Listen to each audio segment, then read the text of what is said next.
Hi everyone, Comic Book Reviewer here. This time reviewing on issue 1 of the Ben 10 Dynamite comic book series. Now, I think we all know what Ben 10 was. A kid who gained an alien watch that gave him the ability to become 10 aliens. And basically, the way I would see Ben 10 is like Cartoon Network's answer to Dial H from Heroes, and there was a concept art similar to what was originally intended before going with aliens. And the cover mainly has this version of Heat Blast, so let's get on with the review. And it mainly starts off in the blackness of space. We hear a voice saying, "And so the time has finally come.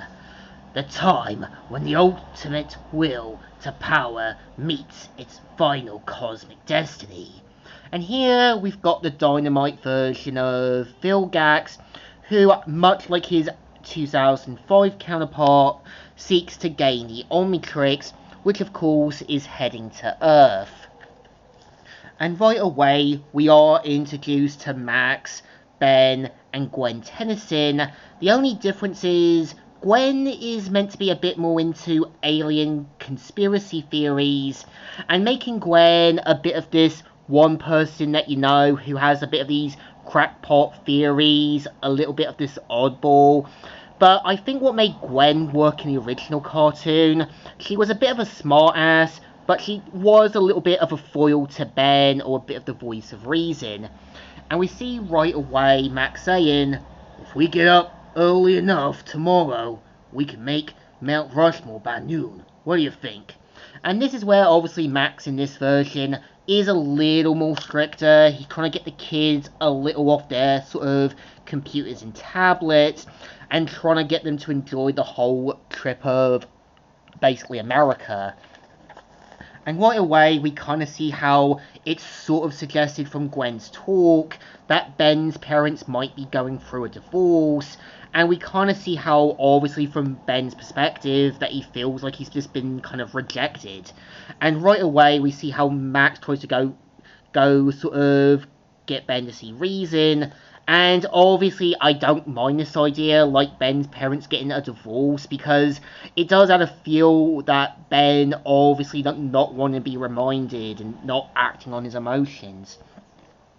And we see right away the alien watch ends up crashing on Earth, and this is where, much like his 2005 counterpart, he ends up gaining it. And where it crashes right where he's close by. And we see Ben saying, "And then again, what it was that?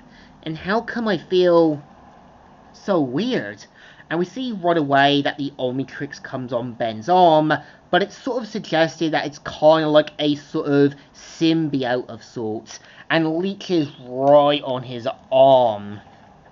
And we see right away the army trying to kind of find out where it is, and we are introduced to the Dynamite version of Colonel Rosem, who was an ultimate alien.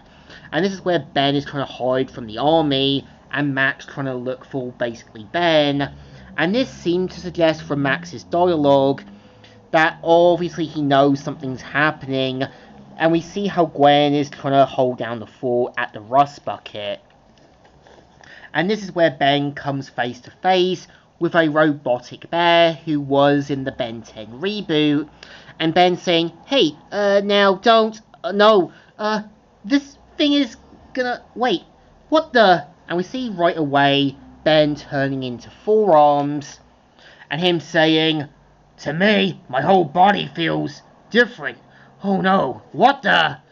Bad idea, Freddy Fazbear." And we see how they duke it out. It all goes hell. And right away, just as Ben gets the upper hand as forearms, he mainly turns back to forearms in a more painful transformation. And we see right away Ben tries to get the Omnitrix to work again.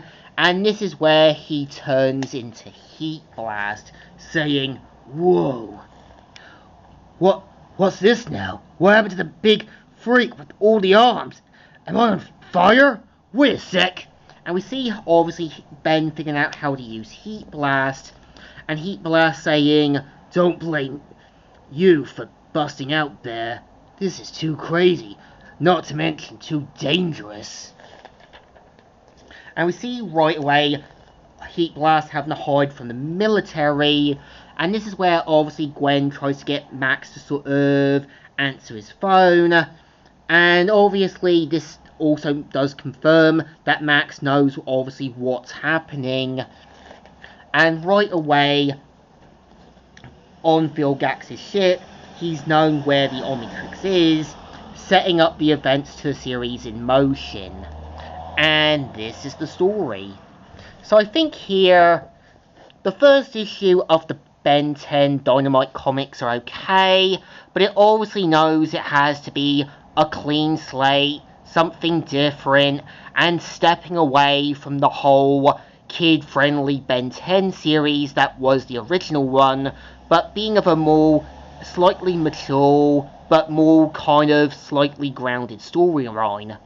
It's kind of okay, kind of alright, but does there to be a simple CW Arrowverse-like plot, so it definitely deserves a thumbs up.